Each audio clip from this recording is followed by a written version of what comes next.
హిందువుల సాంప్రదాయంలో శ్రావణ మాసం ఎంతో విశిష్టమైనది. శ్రావణ మాసం శివుడికి ఎంతో ప్రీతికరమైన మాసంగా భావిస్తారు. శ్రావణ మాసంలో శివార్చన చేయడం ద్వారా ఆ శివుడి అనుగ్రహం లభిస్తుందని భక్తులు విశ్వసిస్తారు. శ్రావణ మాసంలో శివార్చన చేయడం ద్వారా విశేష ఫలితాలు లభిస్తాయని వేద పండితులు అంటున్నారు. శ్రావణ మాసం అనగానే విశేషమైనటువంటి ఫలితాన్ని ఇచ్చేటువంటి ఆరాధన శివార్చన. శివుడు మనకు ఎప్పుడు కూడా ఒకే విధమైనటువంటి ఆ లింగ రూపంలో దర్శనం చేస్తుంటారు. ఇట్టి శ్రావణ మాసంలో స్వామివారికి ప్రదోష సమయంలో కేవలం ఒక గంగి గోవు పాలు గరిటెను చాలు అన్నట్టు విధముగా కేవలం ఒక చెంచడు ఆవు పాలతోటి అభిషేకం చేసిన చాలా ప్రీతి చెందుతాడట ఆ యొక్క పరమేశ్వరుడు.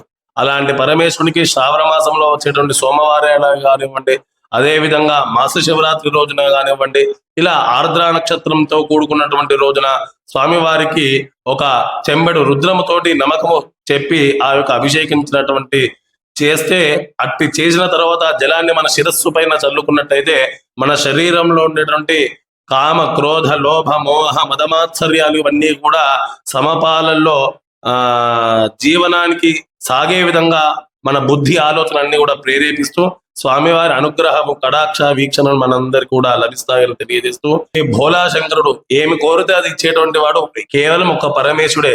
మనకు కోరినట్టు మనము తపస్సు చేస్తే అతి శీఘ్రంగా దర్శనమిచ్చేవాడు ఎవరయ్యా అంటే పరమేశ్వరుడే. ఆ పరమేశ్వరుడు బోలాశంకరుడు. ఏ కోరిక కోరినా ఇచ్చేటటువంటి ఆ పరమశివుడు శ్రావణ మాసానికి అధిపతి అయినటువంటి దేవుడు. అందుకే శ్రావణ మాసంలో మొదటగా శివార్చన చేయాలని శాస్త్రం చెబుతుంది. శ్రావణ మాసంలో శివలింగానికి అభిషేకం చేయడం వల్ల విశేష ఫలితాలు కలుగుతాయి. ఆ శివలింగాన్ని గంగాజలం, పాలు, పెరుగు, తేనె, నెయ్యి ఈ పవిత్రమైన ద్రవ్యాలతో స్వామివారిని అభిషేకించాలి. అభిషేకం చేసేటప్పుడు ఓం నమః శివాయ అనే మంత్రాన్ని జపించాలి. అభిషేకం చేసిన తర్వాత శివలింగానికి గంధం, కుంకుమ, పుష్పాలు, బిల్వపత్రాలు, ఇతర పూజా ద్రవ్యాలతో అలంకరించాలి. అనంతరం ధూపదీప నైవేద్యాలు సమర్పించాలి. చివరిగా హారతి ఇచ్చి శివనామస్మరణ చేయాలి. ఇలా స్వామివారిని ఆరాధించడం ద్వారా విశేష ఫలితాలు కలుగుతాయి.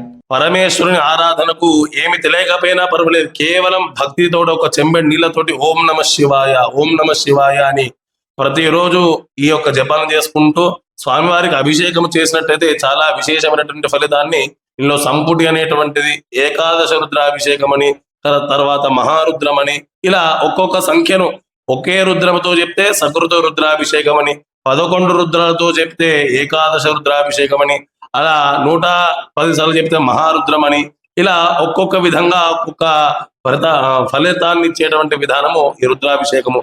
గరిక నీళ్లతోటి పోయడం, సుగంధ ద్రవ్యాలతోటి ఇట్టి అభిషేకాన్ని నిర్వహించినట్టయితే, అదే విధంగా ముఖ్యంగా దేశ సంరక్షణ కూడా మనకు చాలా అవసరం.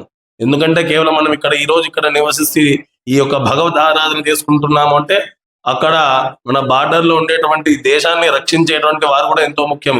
కనుక అలాంటి దేశ క్షేమం కోసం కూడా దానికి తగినటువంటి ఫలితాన్ని, ఆ అభిషేకాన్ని కూడా మనకు సాంప్రదాయంలో ఉన్నది. ఆ పంచామృతాలు ఇలా ఒక్కొక్క ద్రవ్యాలతోటి స్వామివారిని అభిషేకించినట్టయితే ఒక్కొక్క ద్రవ్యంతో ఒక్కొక్క విధమైనటువంటి ఫలితాన్ని మనకు వస్తుంటాయి.